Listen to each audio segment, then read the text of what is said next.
நடக்க நீங்கள் சில காரியம் நினச்சது மாதிரி நடக்கலை, எல்லாமே வேற மாதிரி நடக்குது.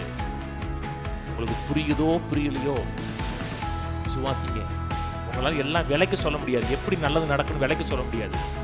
ஆனால் முடிவுல அனைத்தும் நன்மையாக நடக்கும் நினைக்கிறேன். வேதத்தில் யாக்கோபு 12 பிள்ளைங்க, 11வது பிள்ளை யோசேப்பு. யோசேப் மேலே 10 பிள்ளைகளுக்கும் கோபம். ஒரு அப்பா அன்னைமாரெலாம் எப்படி இருக்கான்னு பார்த்து வாங்கன்னு சொன்ன உடனே அவனை எப்படியோ காலி பள்ளின்னு நினைக்கிறாங்க. அப்புறம் குழியில் போட்டு அப்புறம் விற்று அனுப்பிடுறாங்க. அப்பாவுக்கு செய்தி கொண்டு போகிறான், இந்த மாதிரி உன் பிள்ளை செத்து போச்சு, ஏதோ ஒரு மிருகம், துஷ்ட மிருகம் அடித்து கொண்டுருச்சுன்னு சொல்லி ரத்தக்கரை நிறைந்த ஒரு ட்ரெஸ்ஸை போய் காமிச்ச உடனே அவங்க அப்பா அப்படியே அதை நம்பிட்டார். அப்படியே நம்பி அதனுடைய வேதனையிலே வாழ்கிறார். அது 42 எடுங்க, 42:36. அவர்கள் தகப்பனாகிய யாக்கோபு அவர்களை நோக்கி, என்னையும் பிள்ளையற்றவனாக்குகிறீர்கள், யோசேப்பும் இல்லை, சிமியோனும் இல்லை, பென்யமீனையும் கொண்டு போக பார்க்கிறீர்கள், இதெல்லாம் எனக்கு விரோதமாக நடக்குதுங்கிறான். எல்லாமே எனக்கு விரோதமாக நடக்குது. யோசேப்பு இல்லை, சிமியோனும் இல்லை, பென்யமீனையும் கொண்டு போகிறீங்க, கடைசியில் என்னையே பிள்ளை இல்லாதவனா மாற்ற போகிறீங்கிறான். என் வாழ்க்கையில் எதுவுமே நல்லது நடக்கலை, எல்லாமே விரோதமாக நடக்குது. சிமியன் ஏன் இல்லை, சிமியனும் போயிட்டாரோ அப்படின்னு கூட. சிமியன் ஏன் இல்லைன்னா 10 போனாங்க இல்லையா, சகோதரர்கள் போனாங்க. யோசேப்பு சிமியோனை பிடிச்சி ஜெயிலில் போட்டார். அவர் சொல்கிறாரு, உங்கள் சிமியோனை விடணுன்னா கடைசி மகனை கொண்டு வந்து காமிங்க, உங்களுக்கு கடைசியில் ஒருத்தர் இருக்கேன்னு சொன்னீங்க இல்லையா.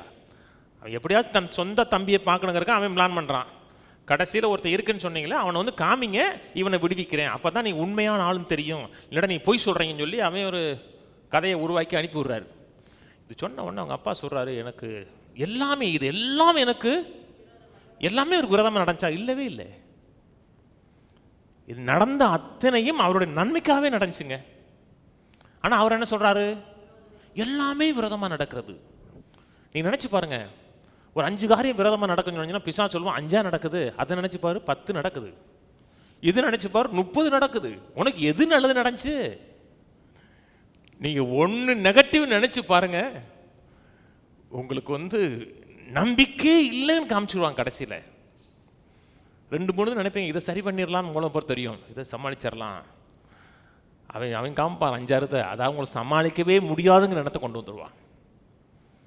ஆனால் வேதம் சொல்லுகிற உலகத்தில் இருப்பவனிலும் நமக்குள்ள கர்த்தர், நம்ம எப்பொழுதும் வெற்றி சிறக்க பண்ணுகிற தேவனுக்கு ஸ்தோத்திரம் இருக்கு. எப்பொழுதும்னா எப்பொழுதும். பிரச்சனை இருக்குமா? பிரச்சனை இருக்கு, அதனால வெற்றின்னு இருக்கு. ஒரு மேட்ச் இருக்கு, மேட்ச்சில் நம்ம தோத்து போகிற மாதிரி தெரியுது, கடைசியில் ஜெயிச்சிட்டோம்னா எப்படி இருக்கும்? என்ன செய்யணும்? நிற்கணும். சகலத்தையும் செய்து முடித்தவர்களாய் நிற்கவும். கர்த்தரை நம்பி, கர்த்தருடைய வார்த்தையை நம்பி நீங்கள் உறுதியாக நின்னீங்கன்னா சகலம் உங்களுக்கு விரோதமாக நடக்கிற மாதிரி தெரியும். எண்டில் அனைத்தும் நன்மைக்கு எதுவாக நடக்கும். அனைத்தும் நன்மைக்கு எதுவாக நடக்கும். வேற என்ன சொல்கிறாரு? யோசேப்பு இல்லை. யோசேப்பு இருக்கிறாரா இல்லையா? இருக்காரு. அவர் என்ன சொல்கிறார்? யோசேப்பு இல்லைங்கிறார். சிமியோனுக்கு எதாவது கெட்டது நடந்துருச்சு, அவரும் நல்லா இருக்காரு. சும்மா கொஞ்ச நாள் ஜெயிலில் இருப்பார். பென்யமீனுக்கு ஏதாவது தீமை நடக்க போதா? ஒன்றுமே தீமை நடக்க போதில்லை. ஆனால் அவர் மனதில் வந்த எண்ணம் என்னன்னா, எல்லாமே எனக்கு விரோதமாக நடக்குது, என்னுடைய வாழ்க்கைக்கு எதிராக நடக்குது. எதிராக நடக்குதா? இல்லை, தேவனுடைய பிளானில் நடக்குது. தேவன் அவர்களுக்காக போட்ட நல்ல திட்டத்துக்குள்ள காரியம் நடந்து போயிட்டே இருக்கு. உங்களுக்கு ஒரு திட்டம் இருக்கா? அந்த 10 சகோதரர்கள் நினைச்சான் முடிஞ்சிச்சுட்டு அவன் வாழ்க்கை நினைச்சான். அவனுக்கு சிலது விளங்கலை. எல்லாமே நம்ம நினைச்சது வேற, நம்மளை திருடுற மாதிரி ஆக்கிட்டாங்கன்னு சொல்லி அவன் மனதில் 1000 அப்படியே கதி கலங்கி இருக்கான்.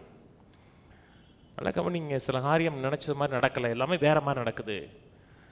உங்களுக்கு புரியுதோ புரியலையோ விசுவாசிங்க. உங்களால் எல்லாம் விலைக்கு சொல்ல முடியாது, எப்படி நல்லது நடக்குன்னு விலைக்கு சொல்ல முடியாது. ஆனால் முடிவில் அனைத்தும் நன்மையாக நடக்குன்னு நினைங்க. ஏன்? பிளான் இருக்குது உங்களுக்காக, எனக்காக பிளான் இருக்குது, ஒரு திட்டம் இருக்குது. நம்ம செய்து நிறைவேற்ற வேண்டிய ஒரு காரியம் ஒன்று இருக்குது. சும்மா கத்த நம்ம விடலை, பிளான் பண்ணி தான் உள்ளே விட்டுருக்கிறாரு. நல்வாழ்வின் திட்டங்கள்ங்கிறாரு. அந்த திட்டங்களை நிறைவேற்றுவதற்காக தான் கத்தரை வச்சிருக்க. சில பிரச்சனைகள் இருக்கலாம், போராட்டங்களாக இருக்கலாம். மனதின் எண்ணங்களை மட்டும் சரியாக காத்து கொண்டோம்னா அத்தனை கத்தர் அப்படியே அப்பண்டவனா மாற்றிடுவார். இப்படி நடக்க நினைச்சேங்க, ஆனால் நான் வேற மாதிரி நடந்துச்சுங்கம்மா. ஏன்? மனதில் தேவனுடைய எண்ணங்கள் கிரியை செய்யுது. வாசிப்போம் ஆதியா 45:5. என்னை இவ்விடத்தில் வரும்படி விற்று போட்டதினால் நீங்கள் சஞ்சலப்பட வேண்டாம், அது உங்களுக்கு விசனமாயிருக்கவும் வேண்டாம்.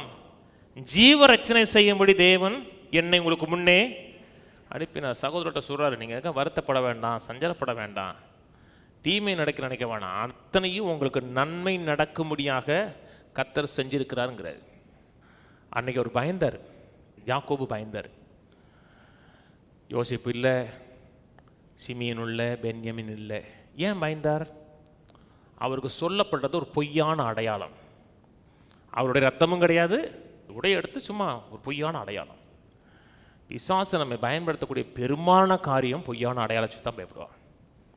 இப்படி ஆகிரும் அப்படி ஆயிரும் சொல்லி பொய்யான அடையாளத்தை வச்சிருவான். அன்னைக்கு ஒருவேளை நண்ப விசுவாசமாக இருந்தாருன்னு வச்சுங்களேன், ஒரு யாக்கோபு, என் மகனுக்கெல்லாம் ஒன்றும் நடக்காதியா, வேறு ஏதோ ரத்தமாக இருக்கலாம், ஒருவேளை ரத்தமாக இருந்தால் கூட என் மகன் நிச்சயம் இடத்துல பத்திரமா பாதுகாப்பாக இருப்பான், நிறைவாக இருப்பான், கர்த்தர் என் குடும்பத்தை பாதுகாக்கிறவர், ஒரு நாள் என் குடும்பத்தை கீழே விட்டுற மாட்டார், என்னை பாதுகாப்பார், பராமரிப்பார், ஏன்னா எங்கள் வாழ்க்கைக்கு தேவன் ஒரு திட்டம் வச்சிருக்காரு நினச்சிருந்தாருன்னா அவர் பயப்பட மாட்டார், கலங்க மாட்டார்.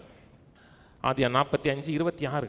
யோசேப்பு உயிரோடு இருக்கிறான், அவன் எகிப்து தேசங்களுக்கெல்லாம் அதிபதியாக இருக்கிறான் என்று அவனுக்கு அறிவித்தார்கள். அவன் இருதயம் மூர்ச்சியடைந்து அவன் அவர்களை நம்பலை. அந்த அளவுக்கு விசுவாசம் உச்சகட்டத்தில் போயிடுச்சு. அவிசுவாசியாக மாறிட்டாங்க. பையன் செத்து போயிட்டாங்கிற கான்ஃபிடென்ட் ஆகிட்டார், நம்பலை. அதுக்கப்புறம் அவர் அனுப்பின வண்டிகள்லாம் பார்த்ததுக்கப்புறம் நம்புறார். யோசேப்பு அனுப்பின வண்டிகளை கண்டபோது, ஆங்கில பைபிளில் வேகன்ஸ் இருக்கும், அந்த வண்டி நிறைய வேகன் நிறைய பொருளை பார்த்த உடனே அப்போ மகன் நல்லா தான் இருக்கான் அப்படின்னு கண்டுபிடிச்சார். தரிசித்து நடக்கிறார், விசுவாசித்து நடக்கல, தரிசித்து நடக்கிறார். கீழே வாசிங்க, 47 எடுப்போம். 47:8. பார்வன் யாக்கோபை பார்த்து சொல்கிறார். பார்வன் யாக்கோபை நோக்கி, உனக்கு வயசு என்ன என்று கேட்டான். அதற்கு யாக்கோபு, நான் பரதேசியாக சஞ்சரித்த நாட்கள் 130 வருஷம், ஆயுசு நாட்கள் கொஞ்சம் சஞ்சலம் உள்ளதாக இருக்கிறது, அவைகள் பரதேசிகளாய் சஞ்சரித்த பிதாக்களுடைய நாட்களுக்கு எட்டவில்லை என்று பார்வனுடனே சொன்ன. உண்மைதான், அப்பா தாத்தா மாதிரி இல்லை. அப்பா 180, தாத்தா 175. ஆனால் இவருக்கு வயசு 130. ஆனால் என்ன சொல்கிறாரு, கொஞ்சம் சஞ்சலமாக தான் இருக்குங்கிறாரு. அவ்வளோவுக்கு நிறைவாக இல்லை, கொஞ்சம் வேதனையாக தான் இருக்குங்கிறாரு. ஏன்? டிப்ரெஷன், கசப்பு வந்துருச்சு. மனதில் கசப்பு வந்துருச்சுன்னா வாழ்க்கை வெறுத்துரும். சின்ன வயதிலேயே முதுமை அடைஞ்சிடுவீங்க. 50 வயசுலேயே உங்களுக்கு கிளடு தட்டிடும். ஆனால் நல்ல எண்ணம் இருக்கட்டும், வயசாகும், முதுமை அடைய மாட்டேங்க. ஏன்னா மனது உங்களை ரினியூ பண்ணிகிட்டே இருக்கும். சொந்து போயிடாதீங்க, டிப்ரெஷன் ஆயிடாதீங்க. டிப்ரெஷன் ஆகிட்டிங்கன்னா அடுத்து நீங்கள் ஃபார்வர்டே ஆக முடியாது, கசப்பு நிறைந்த மனிதனாக மாறிடுவீங்க.